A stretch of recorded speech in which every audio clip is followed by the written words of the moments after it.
তোমাদের সকলকে আমার ইউটিউব চ্যানেলে স্বাগত। আজকে তোমাদের সামনে আমি আলোচনা করছি 391 পেজের যে ইতিহাসের প্রশ্নোত্তরগুলো রয়েছে সেগুলো নিয়ে। চলো প্রথম প্রশ্নটা দেখো। মোহনবাগান দল প্রথম আইএফএল শিল্ড জয় লাভ করেছিল কত সালে বলো তো? এটা তো আমরা সবাই জানি যে 1911। ভারতে নির্মিত প্রথম চলচ্চিত্র কোনটি? দাদাসাহেব ফালকের পরিচালনায় রাজা হরিশ্চন্দ্র। গ্রামবার্তা প্রকাশিকা পত্রিকার সম্পাদক কে ছিলেন?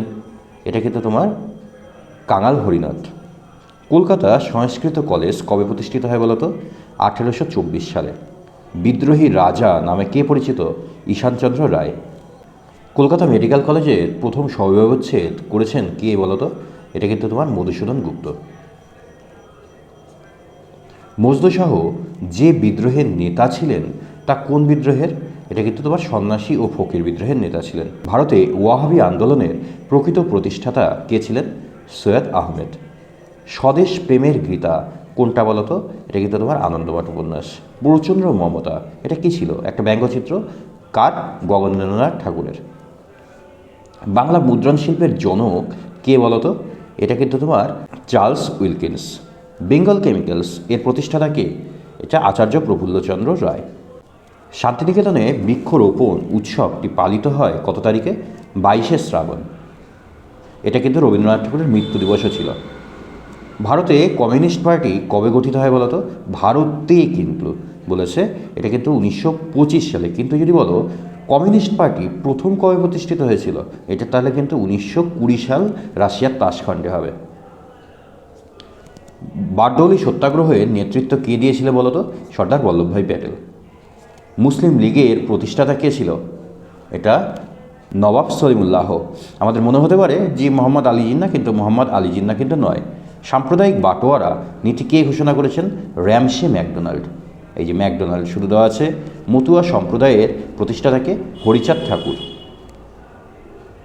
এ ট্রেন টু পাকিস্তান গ্রন্থটির লেখক কে? এটা কিন্তু তোমার খুশবন্ত সিং। ভারতের প্রথম রাষ্ট্রপতি কে ছিল বলতো? স্বাধীন ভারতের প্রথম রাষ্ট্রপতি এটা কিন্তু তোমার ডক্টর রাজেন্দ্র প্রসাদ হবে। আচ্ছা, এবার আমরা এসএকিউ এর উত্তরগুলো দেখি যে কি বলেছে। সরলা দেবী চৌধুরানীর আত্মজীবনীর নাম কি? জীবনের ঝরাপাতা আমরা সবাই জানি। তারপরে কি বলেছে? তাম্রলিপ্ত জাতীয় সরকার কে প্রতিষ্ঠা করেছিলেন? এটা কিন্তু তোমার সতীশচন্দ্র সামন্ত। ভাইসরয় কথাটির অর্থ কী? এটা কিন্তু তোমার রাজপ্রতিনিধি। রমন ইফেক্ট কে আবিষ্কার করেছিল? সিভি রমন। ঠিক ভুলগুলো দেখি। রামকৃষ্ণ মিশন প্রতিষ্ঠা করেছেন শ্রীরামকৃষ্ণ। এটা কি ঠিক? এটা কিন্তু ঠিক নয়, এটা ভুল। এটা আসলে 1897 সালে স্বামী বিবেকানন্দ প্রতিষ্ঠা করেছে। মহাবিদ্রোহের সময় ভারতের গভর্নর ছিলেন লর্ড ডালহৌসি। এটাও ভুল, ছিল লর্ড ক্যানিং। গোলদিঘির গোলামখানা বলা হতো বিশ্বভারতী বিশ্ববিদ্যালয়কে। এটা কি ঠিক নাকি? না, এটা ঠিক নয়। আসলে গোলদিঘির গোলামখানা বলা হতো কলকাতা বিশ্ববিদ্যালয়কে। বন্দে মাতরম সঙ্গীত আনন্দমঠ উপন্যাসের অন্তর্গত। হ্যাঁ, এটা কিন্তু তোমার ঠিক।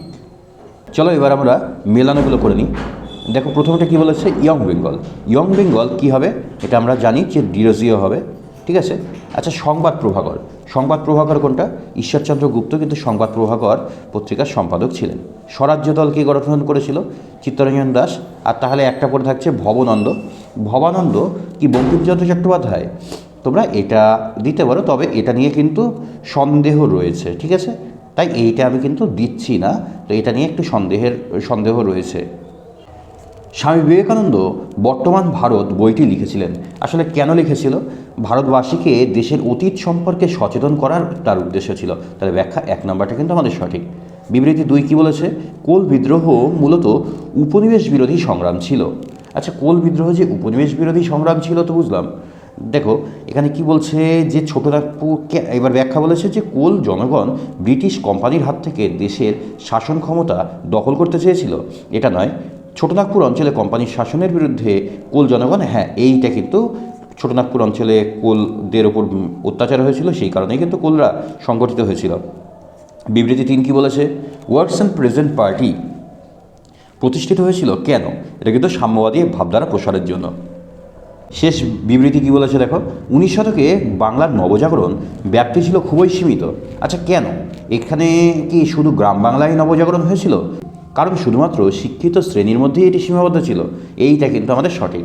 কারণ শুধুমাত্র শিক্ষিত শ্রেণীর মধ্যেই এটা সীমাবদ্ধ ছিল, সেই কারণে এর ব্যাপ্তি কিন্তু খুব একটা বেশি ছিল না।